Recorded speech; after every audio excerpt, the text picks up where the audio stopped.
Master એજ્યુકેશનમાં આપ સૌનું સ્વાગત છે. મિત્રો, આજનો જે આપણો વિષય છે તે છે વ્યાકરણ શિક્ષણની પદ્ધતિઓ.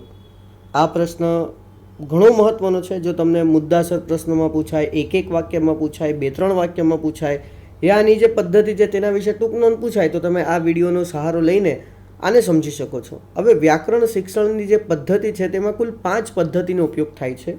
એમાં નિગમન પદ્ધતિ, આગમન પદ્ધતિ, પાઠ્યપુસ્તક પ્રણાલી, અનુબંધ પદ્ધતિ અને ભાષા સંસર્ગ પદ્ધતિ. આ 5 પદ્ધતિથી તમે વ્યાકરણ બાળકોને ભણાવી શકો છો. હવે આ 5 પદ્ધતિને આપણે મુદ્દાસર સમજવાની શરૂઆત કરીએ. મારું નામ છે માસ્ટર મોહમ્મદ હુસૈન.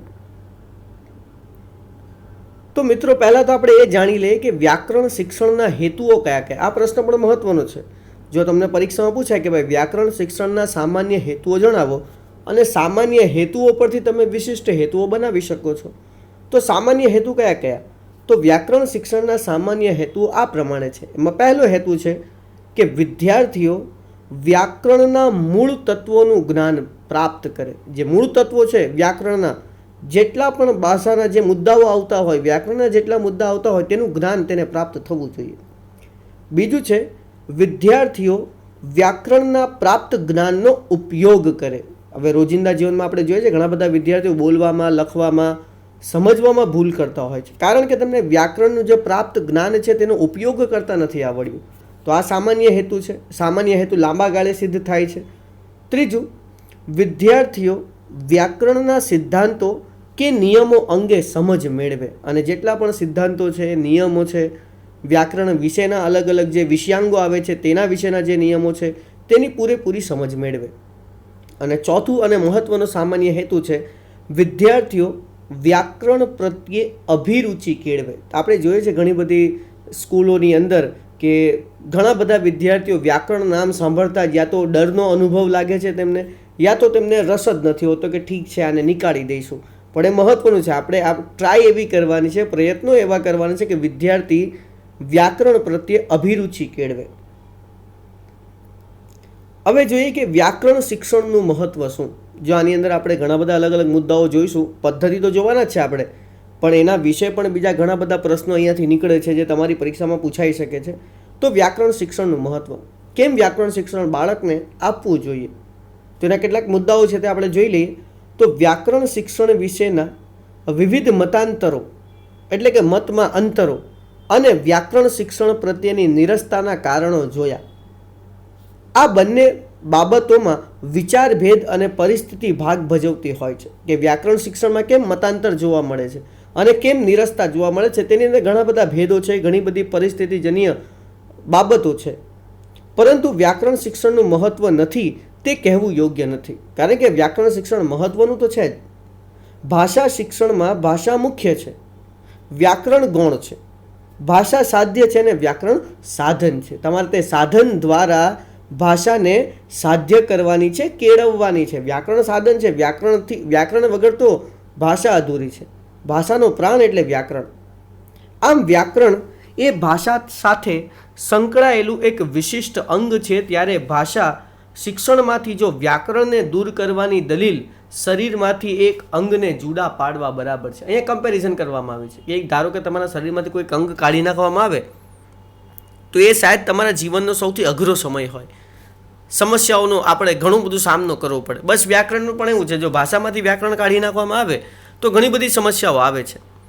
વ્યાકરણ શિક્ષણનું મહત્વ આપણે જે હવે કેટલાક મુદ્દાઓ જોવાના છે તેના ઉપરથી સમજીએ.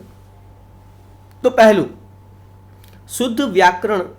શુદ્ધ ભાષા વ્યાકરણને કારણે વ્યાકરણના જ્ઞાનથી બને છે. એટલે કે જો તમારે શુદ્ધ ભાષા બનાવવી હોય તો વ્યાકરણના કારણે જ તે બની શકે છે, અથવા તો જો તમારી પાસે વ્યાકરણનું જ્ઞાન હોય તો તમે તેને બનાવી શકો છો.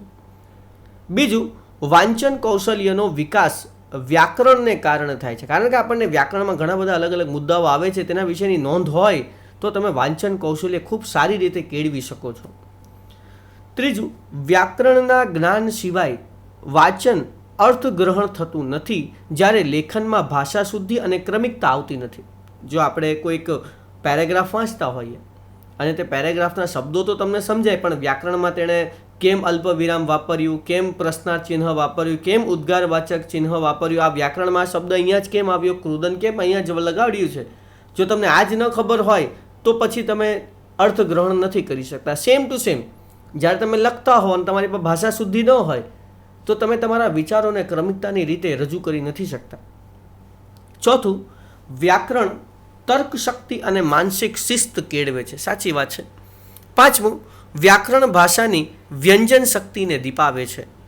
છઠ્ઠું, સ્વભાષાનું વ્યાકરણ અન્ય ભાષા શીખવામાં પણ ઉપયોગી બને છે. આ તો એકદમ કરેક્ટ વાત છે, સાચી જ વાત છે કે જો તમારી પાસે પોતાની ભાષાનું વ્યાકરણ સારું હોય તો તમને બીજી ભાષા શીખવામાં નડતરરૂપ ન થાય, ઉલટું તમને સહાયરૂપ થાય. સાતમું, વ્યાકરણથી ભાષા શુદ્ધ, સચોટ, પ્રાસાદિક, સુરુચિકર અને અભિવ્યંજનાત્મક બને છે. અને આઠમું, વ્યાકરણ તો ભાષા માટે પ્રાણવાયુની ગરજ સારે છે, તે ભાષાને જીવંત અને શુદ્ધ રાખે છે. આમ ભાષાનું પૂરક બળ વ્યાકરણ છે, ત્યારે તેનું શિક્ષણ અનિવાર્ય છે. આપણે વ્યાકરણનું શિક્ષણનું મહત્ત્વ બાળકોને તો સમજાવવું જ જોઈએ, એના પહેલાં શિક્ષકોએ સમજવું જોઈએ કે વ્યાકરણ શિક્ષણ કેમ મહત્ત્વનું છે. હવે આવે છે વ્યાકરણ શિક્ષણના ઉપેક્ષાના કારણો. કેમ લોકો એની તરફ અણગમો રાખે છે, કેમ એની તરફ વિદ્યાર્થીઓ, શિક્ષકો, સમાજ ઉપેક્ષા રાખે છે? તો તેના 3 જ કારણ છે. જોઈએ આપણે તે 3 કારણ કર્યા. તો વ્યાકરણ શીખવનાર કે શીખનાર બંનેને રસ નથી, એવું આજના સમાજમાં આપણે જોઈ શકીએ છીએ. આમ વિચારતા 3 પાસા દ્રશ્યમાન થાય છે. આપણી પાસે 3 કારણો આવે છે: એક સમાજ, એક શિક્ષક કે શિક્ષણ અને વિદ્યાર્થી. જો આ 3 પ્રોપર ન હોય, આ 3ની અંદર જ વ્યાકરણ શિક્ષણ વિશે ઉપેક્ષા હોય તો પછી વ્યાકરણ શિક્ષણ કોઈ સમજવાનું જ નથી. તો એમાં આપણે હવે એક એક કરીને સમજીએ કે અસમાજ. વ્યાકરણ શિક્ષણ પ્રત્યે સમાજમાં નિરસતા જોવા મળે છે. સમાજમાં વ્યાકરણ શુદ્ધિને બહુ મહત્વ અપાતું જ નથી, કારણ કે સમાજમાં વ્યવહાર મૌખિક વિશેષ છે અને મૌખિક વ્યવહારથી જે બાબતનું પ્રત્યાયન કરવું છે તે થઈ જાય તેટલી ભાષા ચાલી શકે છે. હવે આપણે લખવામાં વ્યાકરણનો વધારે ધ્યાન રાખીએ છીએ, પણ મૌખિક રીતે તો આપણે બધા જ વ્યવહારો સારી રીતે કરી જ લઈએ છીએ. પોતાની બોલીમાં, પોતાની ભાષામાં તૂટેલું ફૂટેલું જેવું બોલતા આવડતું હોય તેવી રીતે આપણે બોલી દઈએ છીએ. તો વ્યાકરણની ક્યાં જરૂર આવી? આવું લોકોના મનમાં એક પ્રશ્ન ઉદ્ભવે છે કે બોલવામાં ક્યાં આપણે વ્યાકરણની જરૂર પડે છે, એટલે તે લોકો ચલાવી લે છે. એટલે ભાષાથી તે બધું ચાલી શકે છે. સમાજમાં ભાષા કરતાં બોલીને વિશેષ મહત્ત્વ આપવામાં આવે છે. એમ તો આપણે ગુજરાતી ભાષા છે, પણ અલગ અલગ સુરત, ભરૂચ, વડોદરા, અમદાવાદ આ બધાની જ અલગ અલગ બોલીઓ છે ને લોકો તેને વધુ મહત્ત્વ આપે છે, પોતાની પ્રાદેશિકતાને વધુ મહત્ત્વ આપે છે. એટલા માટે પણ વ્યાકરણ આગળ નથી આવતું. દરેક વ્યક્તિ પોતાની બોલીમાં પોતાના સમાજમાં વાતચીત કરે છે, તેથી તેના સમાજ પૂરતી તેની સમસ્યા હલ થઈ જાય છે. હવે ધારો કે હું સુરતમાં રહેતો હોઉં અને મારે સુરતી ભાષામાં જ કોઈની સાથે વાત કરવી હોય તો તે તરત જ સમજી જશે, મારે વ્યાકરણની જરૂર પડી જ નથી. તો બધા પોતપોતાની રીતે, પોતપોતાના સમાજમાં, પોતપોતાની બોલીમાં વ્યવહાર ચલાવીને પોતાનું કામ પૂરું કરી લે છે. વ્યક્તિને ધંધાર્થે જુદા જુદા પ્રદેશોમાં ભ્રમણ કરવું પડે તેવી પરિસ્થિતિ સર્જાય છે, ત્યારે શુદ્ધ ભાષાની જરૂરત રહેવાની. હવે હું અહીંયાથી સીધું જ સૌરાષ્ટ્ર જતો રહું, જ્યાં મને સૌરાષ્ટ્રની ભાષા બોલતા જ ન આવડતી હોય, ત્યારે જો મારી પાસે શુદ્ધ ગુજરાતી ભાષા હોય તો હું સારી રીતે એકદમ પરફેક્ટ ગુજરાતી બોલી શકું છું. આ માટે વ્યાકરણ શિક્ષણ માટે અગત્યનું બની રહે છે. અને જો શુદ્ધ ગુજરાતી ભાષા તમારે બોલવી હોય, કોઈ પણ પ્રકારની બોલી કે પ્રાદેશિકતા વગર, તો તમારે વ્યાકરણ તો જરૂરી જ છે.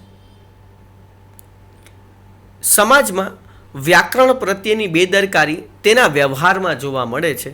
તેના કેટલાક દ્રષ્ટાંતો જોઈએ. જો હવે કેટલાક ઉદાહરણો છે કે કેમ સમાજના લોકો વ્યાકરણ પ્રત્યે એટલી દરકાર રાખતા નથી, કાળજી રાખતા નથી. તો દુકાનના પાટિયા બોર્ડમાં જોડણી વિષયક ભૂલો હોય છે. આપણે ઘણા બધા દુકાનના પાટિયા ગુજરાતીમાં વાંચીએ છીએ, તેમાં જોડણીની જ ભૂલો આપણને કેટલી બધી દેખાય છે. સૂરજ અને સૂરજ અલગ અલગ રીતે લખ્યું હોય છે. એટલે આવી બોર્ડોની ભૂલને કારણે પણ બાળક જે જોતો હોય, બીજા લોકો જોતા હોય, તે એ જોડણી શીખી જાય છે. વર્તમાન પત્રો, સામાયિકોમાં વ્યાકરણ વિષયક ભૂલ હોય છે. ઘણીવાર ન્યૂઝપેપર તમે વાંચતા હો તો વાક્ય રચના બરાબર બેસતી જ નથી. કેમ? કારણ કે તેમની પાસે વ્યાકરણનું પૂરતું નોલેજ જ નથી. મૌખિક વ્યવહારમાં ઉચ્ચારણ સંબંધી ભૂલો, અને જ્યારે આપણે બોલતા હોઈએ કંઈક ભૂલ થઈ જાય તો એને આપણે ભૂલ ગણતા જ નથી. ઠીક છે, બોલાઈ ગયું. બોલે તેવું લખાણ લેખનમાં ભૂલો કરાવે છે. હવે આ તમને અત્યારે નહીં સમજાય, પણ જો તમે કોઈક એવા વિદ્યાર્થીને મળો જેના ઘરમાં પ્રાદેશિક બોલી વધારે બોલાતી હોય, તો એ જ્યારે લખશે ને તો એની અંદર પણ તેની પ્રાદેશિકતા આવે છે કે છોકરાઓ અહીંયા આવો. હવે છોકરાઓ ન આવે તો એ લખે છે પણ છોકરાઓ નથી લખતો. એટલે આવું જ્યારે તમે બોલો તો તેવું તમે લખાણ લખશો. આ બધાની અસર વિદ્યાર્થી ઉપર થાય છે. અને જ્યારે તે શાળામાં આવે છે ત્યારે ભાષાની અશુદ્ધિઓથી ભરપૂર હોય છે. કોરી સ્લેટ ઉપર લખવાનું હોય તો વાંધો ન આવે, પણ લખાણવાળી અને લેટમાં અને તેમાંય માનવ મનરૂપી સ્લેટમાં લખાયેલું ભૂસવું અને નવું શુદ્ધ લખવું એકદમ કઠિનતન બની જાય છે. એટલે વાલીઓએ જ્યારે બાળક જન્મે એના પછીથી જ શુદ્ધ ભાષાનો ઉપયોગ કરવાનું રાખવું. કેમ કે બાળક જન્મે ત્યારે કોરી સ્લેટ જેવું હોય છે, તેની અંદર જેવી તમે શુદ્ધ ભાષા ઉમેરતા જશો તેવું તેની અંદર ઉમેરાતું જશે. પણ જો તમે ઘરે જ અશુદ્ધ વાતાવરણ હોય બોલીની અંદર, તો પછી બાળક ધીરે ધીરે પ્રાદેશિકતા તરફ વળે છે અને પછી તે પણ પોતે ભૂલ કરે છે. બીજું આવે છે શિક્ષક કે શિક્ષણ, કે વ્યાકરણ શિક્ષણ પ્રત્યે શિક્ષક કેમ નીરસ બને છે. તો એના પણ કેટલાક કારણો છે. એમાં પહેલું કારણ છે કે જે શિક્ષકો શાળામાં આવે છે તેઓને કોઈએ વ્યાકરણનું શિક્ષણ આપ્યું છે ખરું? એટલે કે તે લોકો પોતે શીખીને આવ્યા છે વ્યાકરણ ક્યારેક? પ્રશિક્ષણ કોલેજમાં આવતા, પ્રશિક્ષણ એટલે કે જ્યાં શિક્ષકોને શીખવાડવામાં આવતું હોય, એટલે કે બીએડ કોલેજ કે તાલીમાર્થીઓની કોલેજ, કે પ્રશિક્ષણ કોલેજમાં આવતા ભાવિ શિક્ષકો ગુજરાતી સાથે સ્નાતક અનુસ્નાતકની પદવી ધરાવતા હોય છે, છતાં એ વ્યાકરણની સમજ તેઓ પાસે નથી. આપણે બીએડમાં એડમિશન લેવું હોય, પીટીસીમાં લેવું હોય, પીટીસીમાં તો ઠીક છે 12 પછી પણ થઈ જાય છે, પણ બીએડ કોલેજમાં તમારે એડમિશન લેવું હોય તો તમારી પાસે સ્નાતક અનુસ્નાતકની ડિગ્રી હોવી જોઈએ. હવે તે ગુજરાતી વિષયમાં જ હોય છે, અને ગુજરાતી વિષયમાં જો તમને યાદ હોય તો ભાષા વિજ્ઞાન કરીને એક પેપર પણ આવે છે, બટ તેની અંદર પણ વ્યાકરણ ખૂબ જ ઓછું છે, માહિતીઓ વધારે આપી છે. તો શું એની પાસે રિયલીમાં વ્યાકરણનું નોલેજ ખરું જે શિક્ષક તમારી પાસે બનવા માટે આવ્યું છે તેની પાસે? તેઓને વ્યવહારિક પદ્ધતિ એ વ્યાકરણ શીખવાડી દેવામાં આવે છે. વ્યવહારિક રીતે આમ તેમ બોલીમાં તેમને જે કંઈક પણ પેપર હોય, પેપરમાં પ્રશ્નો હોય, પ્રશ્નોના ઉત્તર આપી દેવા, વ્યાકરણ પૂરું. સ્નાતક કે અનુસ્નાતક કક્ષાએ ભાષા વિજ્ઞાનનું પ્રશ્નપત્ર હોય છે, મેં તમને અત્યારે જ કહ્યું, પણ તેમાં વ્યાકરણ કરતાં ભાષા જ્ઞાનને સંબંધી વિશેષ મહત્વ અપાય છે અને તે સૈદ્ધાંતિક જ્ઞાન પણ વ્યાખ્યાન પદ્ધતિથી સમજાવી દેવાય છે. જો વ્યાકરણને તમારે એકદમ રોચક બનાવવું હોય, અસરકારક બનાવવું હોય ને, તો ઘણી બધી પદ્ધતિ છે. આપણે 5 પદ્ધતિ આગળ જોવાના છે, બટ એના પછી પણ કેટલાક ઉપાયો પણ છે જેનાથી તમે વ્યાકરણ સારું બનાવી શકો છો. તેમાં દ્રશ્ય અને શ્રાવ્ય સાધનો એટલા મહત્ત્વના છે કે જેની કોઈ હદ નથી. જો તમે એનો ઉપયોગ કરશો, વ્યાકરણમાં વિદ્યાર્થીઓને મજા પડી જશે. જે વધુ નીરસતા પ્રસરાવે છે. હવે એનું બીજું કારણ કે શિક્ષક સ્વ અધ્યયન દ્વારા તૈયાર નથી. શિક્ષક તરીકે સેવા કરવાને બદલે નોકરી કરવા જોડાય છે. કારણ કે શિક્ષક મનથી શિક્ષક નથી, એ માત્ર પૈસા કમાવા માટે પોતાના સ્વ અર્થે ખાલી આમ જ તે શિક્ષકનો વ્યવસાય કરે છે. તો પછી જો હૃદયથી જ ન ભણાવે તો વ્યાકરણ પણ સારું એવું ઉતરવાનું નથી બાળકોની અંદર. નોકરીમાં સ્વાર્થ હોય છે. શિક્ષક સ્વ અધ્યયનથી શીખે છે અને પછી વિદ્યાર્થીઓ સુધી તે જ્ઞાન કેવી રીતે પહોંચાડવું તે જો વિચારતો રહે તો વ્યાકરણ શિક્ષણ નિરસ જ બને ને.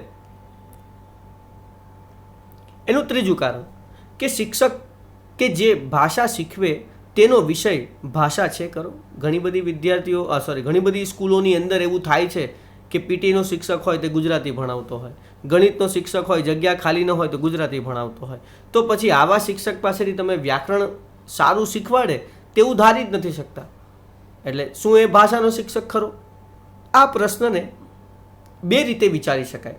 કેવી રીતે? તો પહેલું, ગુજરાતી સાહિત્ય સાથે સ્નાતક થનાર ગુજરાતી ભાષા સાથે સ્નાતક છે કે ગુજરાતી સાહિત્ય સાથે? એટલે એણે ગુજરાતી લેંગ્વેજમાં કર્યું છે કે ગુજરાતી લિટરેચરમાં અનુસ્નાતક કર્યું છે તે મહત્વનું છે.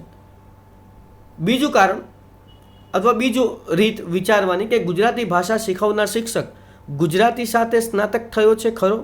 ગુજરાતની ઘણી શાળાઓમાં અન્ય વિષયના શિક્ષકો ગુજરાતી શિક્ષણ સાથે સંકળાયેલા છે. મેં તમને અત્યારે એક્ઝામ્પલ આપ્યું કે પીટીનો શિક્ષક ગુજરાતી ભણાવતો હોય.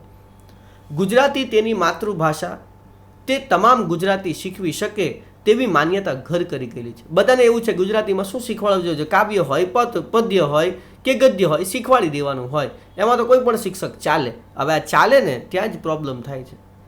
આથી શાળામાં તે શિક્ષકો પાઠ્યપુસ્તકની કૃતિઓ જ સાહિત્યની ઢબે વાચ્યાર્થે, એટલે કે ખાલી વાંચીને પહોંચાડી દેતા હોય છે, શીખવાડી દેતા હોય છે, ત્યાં વ્યાકરણ શિક્ષણની પરિસ્થિતિ સર્જાય ખરી? ન સર્જાય, ક્યારેય ન સર્જાય. જો આવું આપણે નિરૂપણ અત્યારે જે જોયું છે તેવું શાળાઓમાં ચાલતું હોય તો ક્યારેય વ્યાકરણ શિક્ષણ રોચક નહીં બને. ચોથું, વ્યાકરણ ભાષા શિક્ષણનો પાયો છે, અન્ય વિષયોનો આધાર છે. તે બાબત બધા શિક્ષકો જાણતા હોવા છતાંય ભાષા શુદ્ધિ તરફ અનભિન્ન રહે છે અને પોતાના વિષયમાં ભાષાને મહત્વ આપતા નથી. જો ભાષા તો બધા જ સબ્જેક્ટમાં, બધા જ વિષયમાં સમાયેલી છે અને બધા જ વિષયની અંદર જો ભાષાનું વ્યાકરણ તેની પાસે હશે તો વિદ્યાર્થીને બધા જ વિષયમાં તેનો ઉપયોગ થશે. પણ પહેલાં આ બધી જ બાબતો અલગ અલગ વિષયના શિક્ષકોએ સમજવી પડશે કે ભાષા વ્યાકરણ જરૂરી છે, તો એ વિદ્યાર્થીઓને તેની તરફ પ્રેરિત કરી શકે છે. પાંચમું, ગુજરાતી ભાષા સંસ્કૃતમાંથી ઉતરી આવેલી છે. આપણે બધા જ જાણીએ છીએ કે સંસ્કૃત એ બધી ભાષાઓની જનની છે. આમ ગુજરાતી ભાષાનું મૂળ સંસ્કૃત છે. તેના જ્ઞાન વિના ગુજરાતી વ્યાકરણ સુધી પહોંચાતું નથી. બધા ગુજરાતી વિષયના શિક્ષકોને સંસ્કૃતનું જ્ઞાન હોતું નથી, એટલા માટે પણ વ્યાકરણ શિક્ષણ નિરસ જાય છે. હવે ત્રીજો અને છેલ્લો પાસો, પહેલું પાસું આપણે સમાજ જોયું, જ્યાં નિરસતા દેખાય છે. ઉપેક્ષાના કારણોમાં પહેલું સમાજ, બીજું શિક્ષક અને શિક્ષણ. હવે ત્રીજું આવે છે વિદ્યાર્થી. તો વિદ્યાર્થીઓ વ્યાકરણ શિક્ષણ પ્રત્યે નિરસતા કેમ દાખવે છે તે અંગે આપણે નીચે જોઈએ કેવા હોય છે એના પ્રતિભાવો. તો વ્યાકરણ ન આવડે તો પણ ભાષામાં પાસ થઈ જવાય તેવી માન્યતા પ્રવર્તે છે. કેમ? કારણ કે પેપર સ્ટાઇલ એવી હોય છે આપણી કે વ્યાકરણ માત્ર 10-15 માર્ક્સનું હોય 80 માર્ક્સના પેપરમાં, બાકી તો બધું તો લખવાનું છે, સવાલ જવાબ જ છે. તો એ આપણે ફટાફટ કોપી કરી લઈશું એટલે પાસ તો થઈ જ જઈશું વ્યાકરણ નહીં આવે તો.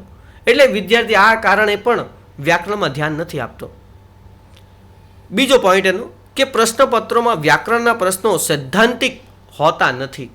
તેથી વિદ્યાર્થીઓ શિક્ષકોના કહ્યા પ્રમાણે માર્ગદર્શિકાઓમાંથી અમુક પ્રશ્નો ગોખીને તૈયાર કરી દે છે.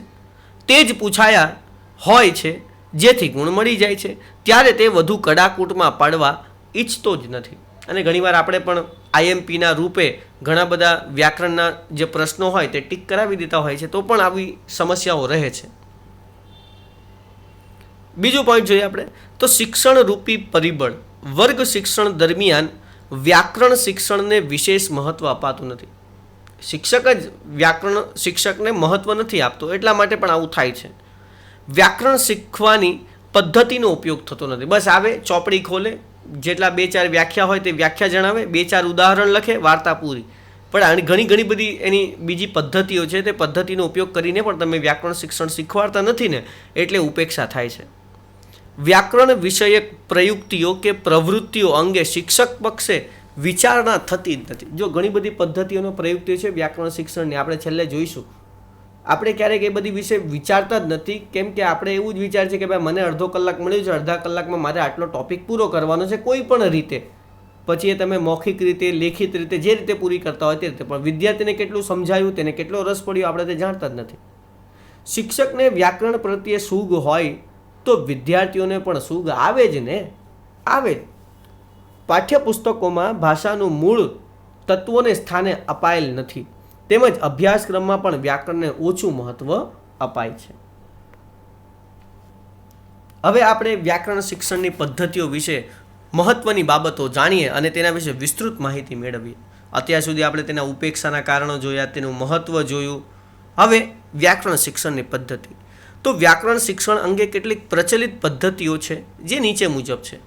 એમાં પાઠ્યપુસ્તક પ્રણાલી આવે છે, નિગમન પદ્ધતિ આવે છે, આગમન પદ્ધતિ આવે છે, અનુબંધ પદ્ધતિ આવે છે અને ભાષા સંસર્ગ પદ્ધતિ આવે છે. એના અંગ્રેજી નામ પણ લખ્યા છે: deductive method, inductive method, textual message, કરલેક્સિંગ મેથડ અને ડાયરેક્ટ લેંગ્વેજ મેથડ. એમાં પહેલું આપણે પાઠ્યપુસ્તક પ્રણાલી વિશે થોડીક માહિતી મેળવીએ કે વ્યાકરણના પાઠ્યપુસ્તકને આધારે વ્યાકરણ પાઠને એકમ તરીકે સ્વીકારી તેનું શિક્ષણ કાર્ય કરાવવામાં આવે છે, તેમાં સીધી સમજ આપવામાં આવે છે. આ રીતે થતા શિક્ષણ કાર્યને પાઠ્યપુસ્તક પ્રણાલી શિક્ષણ કહેવામાં આવે છે. એટલે જે વ્યાકરણનું પુસ્તક હોય તેના અકોર્ડિંગ, તેની રીતે જ જે પાઠ છે તેને એકમને આપણે તૈયાર કરીએ છીએ તેને જ, અને પછી સીધું સમજ આપી દેવામાં આવે તેને જ પાઠ્યપુસ્તક પ્રણાલી કહેવામાં આવે છે. એમાં પહેલું આપણે 5 પદ્ધતિ જોઈએ. એમાં પહેલું નિગમન પદ્ધતિ અને આગમન પદ્ધતિ. આ બંનેની ચર્ચા આપણે પહેલાંના વિડીયોમાં કરી ચૂક્યા છે. આને તમે અધ્યાપન સૂત્રોમાં પણ જોઈ શકો છો અને અલગથી એક વિડીયો પણ બનાવ્યો છે આગમન પદ્ધતિ અને નિગમન પદ્ધતિ વિશે. ત્યાંથી તેના વિશે તમે માહિતી પૂરેપૂરી મેળવી શકો છો. તો આપણે ડાયરેક્ટ ત્રીજી પદ્ધતિ પર આવી જઈએ, પાઠ્યપુસ્તક પ્રણાલી. આ પદ્ધતિથી વ્યાકરણ શિક્ષણ નીરસ અને અરુચિકર બને છે. વ્યાકરણના પુસ્તકની તેના વિષય વસ્તુની ગુણવત્તા રજૂઆતની મર્યાદાઓ આ પદ્ધતિઓના ઉપયોગમાં મર્યાદાઓ વધારે છે. જો આ પાઠ્યપુસ્તક પદ્ધતિ કેવી છે કે તમે પાઠ્યપુસ્તક ખોલ્યું, વિદ્યાર્થીને વાંચન કરવા કહ્યું, તમે થોડુંક લખાવ્યું, વ્યાકરણ પૂરું. આ જે વ્યાકરણ શિક્ષણ પદ્ધતિ છે પાઠ્યપુસ્તક પ્રણાલી, તે શિક્ષણને વ્યાકરણ શિક્ષણને નીરસ બનાવી દે છે અને અરુચિકર, નથી મજા આવતી એવું બનાવી દે છે. વ્યાકરણના જે પુસ્તકો હોય છે તેની ગુણવત્તા પણ નથી હોતી, તેના વિષય વસ્તુમાં પણ ભલીવાર નથી હોતો, રજૂઆત પણ બરાબર નથી હોતી, ઉદાહરણો પણ બરાબર આપ્યા હોતા નથી, જે આ પદ્ધતિની મર્યાદામાં વધારો કરે છે.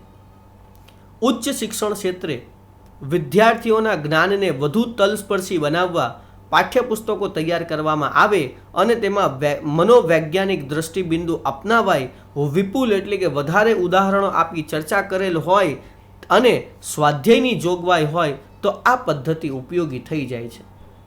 ક્યારે આ પદ્ધતિ ઉપયોગ થશે? કારણ કે આટલું બધું એની અંદર એડ કરેલું હશે. તો આપણે ખાલી એક ધોરણને ધ્યાનમાં રાખીને પાઠ્યપુસ્તક વ્યાકરણનું બનાવીએ છીએ, પણ અહીંયા એવું કહ્યું છે કે ઉચ્ચ શિક્ષણને ધ્યાનમાં રાખીને, કારણ કે બાળકને આગળ વધવાનું છે, તો તેને ધ્યાનમાં રાખીને વધુ સારું એવું પાઠ્યપુસ્તક બનાવાય. ઘણા બધા ઉદાહરણો, મનોવૈજ્ઞાનિક દ્રષ્ટિકોણ, સ્વાધ્યાય બધું જ હોય બરાબર, તો તે પાઠ્યપુસ્તક પ્રણાલી એકદમ પરફેક્ટ બને છે. ચોથી પદ્ધતિ છે અનુબંધ પદ્ધતિ. તો આ પદ્ધતિ બુનિયાદી શિક્ષણ પ્રણાલીમાંથી આવેલી છે. મહત્વનો પ્રશ્ન છે કે કઈ પદ્ધતિ વ્યાકરણની બુનિયાદી શિક્ષણ પ્રણાલીમાંથી આવેલી છે? તો અનુબંધ પદ્ધતિ બુનિયાદી શિક્ષણ પ્રણાલીમાંથી આવેલી છે. વિદ્યાર્થીને પ્રવૃત્તિ પાઠ અપાય પછી પ્રવૃત્તિ પાઠમાં ફલિત થતા જુદા જુદા વિષયાંગોનો સમન્વય દ્વારા શીખવવામાં આ પદ્ધતિ પ્રયોજાય છે. પહેલાં તો વિદ્યાર્થીને પ્રવૃત્તિ આપી દેવાય, પ્રવૃત્તિ પરથી પાઠ અપાય, પાઠ પરથી પ્રવૃત્તિમાંથી જે કંઈક પણ ફલિત થયું, જાણવા મળ્યું, તેનો સમન્વય કરીને પછી આ શિક્ષણ પદ્ધતિ શીખવાડવામાં આવે છે. આ રીતે વ્યાકરણ શિક્ષણમાં પ્રવૃત્તિ પાઠ આપી શકાય ખરો તે પ્રશ્ન છે.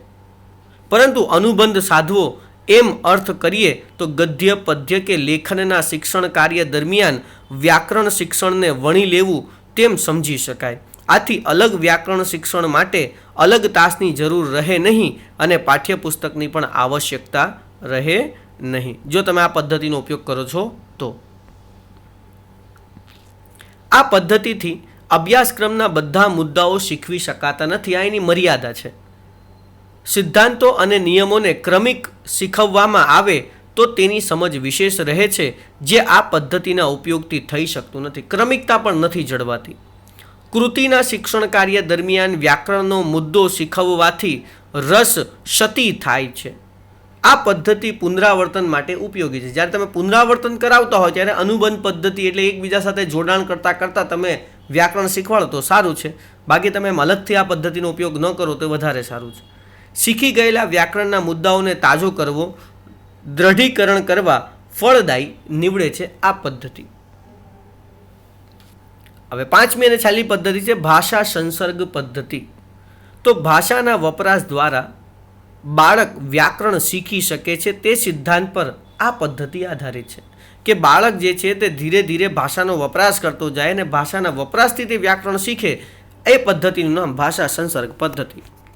આ પદ્ધતિમાં બાળક વ્યાકરણના ઔપચારિક શિક્ષણ વિના ભાષા સર્જન અને ભાષા શિક્ષણના પ્રયત્નોથી શ્રવણ, અહીંયા કથન લખ્યું છે પણ આપણે કથન લેવાનું છે, કથન, વાંચન અને લેખનના અનુભવોથી વ્યાકરણનું જ્ઞાન મેળવે છે.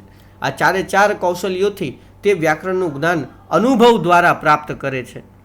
સમાજના સંસર્ગથી બાળક શુદ્ધ ભાષા આપમેળે શીખે છે. જો એના સમાજની અંદર બરાબર બધું જ ચાલતું હોય તો એ સમાજના સંસર્ગથી જ બાળક શુદ્ધ ભાષા બોલતું શીખી જાય. તેને વ્યાકરણના નિયમોની જરૂર નથી. આ પદ્ધતિ પ્રાથમિક ધોરણોના અભ્યાસકાળ દરમિયાન ઉપયોગી બને છે. માધ્યમિક અને ઉચ્ચ માધ્યમિક કક્ષાએ વ્યાકરણના ઔપચારિક શિક્ષણની જરૂરિયાત જ રહે છે, કારણ કે વ્યાકરણ શિક્ષણ વિના ભાષાનું નિયમન થશે નહીં. વ્યાકરણના નિયમો ઔપચારિક શિક્ષણથી જ શીખવી શકાય. વ્યાકરણ શિક્ષણની ઉપરોક્ત પદ્ધતિઓમાં ઔપચારિક શિક્ષણ માટે આગમન અને નિગમન પદ્ધતિ વધુ અનુકૂળ છે. જો જોવા જઈએ ને તો આગમન અને નિગમન પદ્ધતિ એ શ્રેષ્ઠ પદ્ધતિ છે વ્યાકરણ શીખવાડવા માટે, અને તેમાં પણ આગમન પદ્ધતિ એ સૌથી સારી, પરંતુ તમારે વય કક્ષા જોવી પડે બાળકોની. આગમન નિગમન પદ્ધતિ વધુ અનુકૂળ છે. બંનેમાં વિવેકપૂર્વકના ઉપયોગ દ્વારા વ્યાકરણ શીખવવામાં આવે તો તે અસરકારક બને. આ ઉપરાંત વ્યાકરણ શિક્ષણ પ્રવૃત્તિલક્ષી અને ક્રિયાલક્ષી બને તે પણ જરૂરી છે. હવે કેટલાક ટોપિક છે જે મહત્વના છે. તમને આ પ્રશ્ન પણ પૂછી શકાય કે વ્યાકરણ શિક્ષણને રસપ્રદ બનાવવાના ઉપાયો જણાવો. તો એમાં આપણે જોઈએ કે વ્યાકરણ શિક્ષણને તમે રસપ્રદ કેવી રીતે બનાવી શકો છો. તો પ્રાથમિક કક્ષાએ વિદ્યાર્થીઓને વ્યાકરણ ન શીખવતા તેઓને ભાષાનો વ્યવહારિક ઉપયોગ કરતા શીખવવું જોઈએ. ડાયરેક્ટ તમારે ટોપિક નહીં શીખવાડી દેવાના, તેને પહેલાં વ્યવહારિક જ્ઞાન આપો કે આપણે ક્યાં ક્યાં વ્યાકરણના અલગ અલગ વિષયો, અલગ અલગ મુદ્દાઓનો ઉપયોગ કરીએ છીએ. તેના પરથી તેને ઓટોમેટિક સમજાઈ જશે. બીજું, ઉચ્ચ પ્રાથમિક કક્ષાએ વિદ્યાર્થીઓએ ભાષાની શુદ્ધિ, સમૃદ્ધિને સમજવાની તકો આપો. એટલે કે અલગ અલગ પ્રકારની જે કંઈક પણ એને શુદ્ધિની છે, સમૃદ્ધિની છે કે સમજવાની જે તકો તેને મળવી જોઈએ કે ભાઈ તારી અહીંયા ભૂલ થાય છે, તે તકો તેને આપવી જોઈએ ઉચ્ચ પ્રાથમિક કક્ષાના લેવલ પર. અનૌપચારિક રીતે વ્યાકરણ શીખવવાની શરૂઆત કરો, જેમાં આગમન નિગમન પદ્ધતિ શ્રેષ્ઠ છે. માધ્યમિક કક્ષાએ ઔપચારિક વ્યાકરણની શરૂઆત કરવી જોઈએ. વ્યાકરણ શિક્ષણમાં રસ હોય તેવા જ શિક્ષકોને વ્યાકરણ શિક્ષણ માટે કાર્ય સોંપવું જોઈએ. અને વ્યાકરણના નિયમોને અક્ષરશઃ ગોખવવાને બદલે તેઓ પોતાની જાતે સિદ્ધાંતો રચે તેવી પરિસ્થિતિ કે પ્રયુક્તિ કે પદ્ધતિ વિશે તમારે વિચારવું જોઈએ. આગળ જોઈએ તો વ્યાકરણ શિક્ષણ માટે વિદ્યાર્થીઓના વલણોમાં ફેરફાર લાવો. વિદ્યાર્થીઓને પણ તમારે તેની તરફ પ્રેરિત કરવાનું છે. વ્યાકરણ વધુ ગુણ મેળવવા માટે છે. વ્યાકરણ વિના ભાષા ન આવડે તેવી બાબતો દૂર કરી ભાષા એ સાધ્ય છે ને વ્યાકરણ એ સાધન છે. માટે સાધ્યને પહોંચવા માટે સાધન શુદ્ધિની અનિવાર્યતા સ્વીકારવાનું વલણ તે લોકોમાં કેળવાય તેવા બધા જ પ્રયત્નો આપણે કરવા. વ્યાકરણ શિક્ષણ દરમિયાન દ્રશ્ય શ્રાવ્ય સાધનોનો ઉપયોગ કર્યો. મેં તમને પહેલાં જ કહ્યું કે આ એકદમ બેસ્ટ વસ્તુ છે, સૌથી શ્રેષ્ઠ બાબત છે કે તમે દ્રશ્ય શ્રાવ્ય સાધનોનો ઉપયોગથી બાળકોને વ્યાકરણ શીખવાડો. વ્યાકરણ શિક્ષણ દરમિયાન હવે જો કઈ કઈ પ્રયુક્તિઓ આપણે કરાવી શકાય, તો વ્યાકરણ શિક્ષણ દરમિયાન ક્રિયા દ્વારા શિક્ષણ, શબ્દ રમતો દ્વારા શિક્ષણ, વાક્ય પૂર્તિ, શબ્દ કુટુંબ શોધ, ભૂલ સુધારો, જોડકા બનાવો, સામ્ય વૈષમ્ય તારવો જેવી પ્રયુક્તિનો ઉપયોગ કરતા રહેવું જોઈએ. જે તે ભાષાનું વ્યાકરણ શીખવતા હોય તો તે ભાષામાં પોતાના પ્રત્યાયન વ્યવહાર અપનાવો. તે ભાષાની સંરચના, પ્રયોગો, રૂપો, વાક્યો અને અભિવ્યક્તિના વ્યાકરણીય આધારોનું સ્પષ્ટીકરણ વ્યાખ્યા સમજી શકે, સમજાવી શકે તો તેને સાહજિકતાથી પ્રયોજી શકે એ માટે વ્યવહારોપયોગી વ્યાકરણ શીખવવાના પ્રયાસો કરવા જોઈએ. તો મિત્રો, આ હતું આજનું વ્યાકરણ શિક્ષણ પદ્ધતિ, તેનું મહત્ત્વ, તેના ઉપેક્ષાના કારણો, તેને રોચક બનાવવાના કારણો, ઉપાયો કયા કયા, તે બધું જ આપણે આજના વિડીયોમાં જાણ્યું. અને મને આશા છે કે તમને આ વિડીયો ગમ્યો હશે. જો તમને આ વિડીયો ગમે તો તમે આગળ પણ શેર કરી શકો છો અને બીજાને પણ આનો લાભ આપી શકો છો. હવે આપણે અહીંયા રોકાઈએ છીએ. આભાર.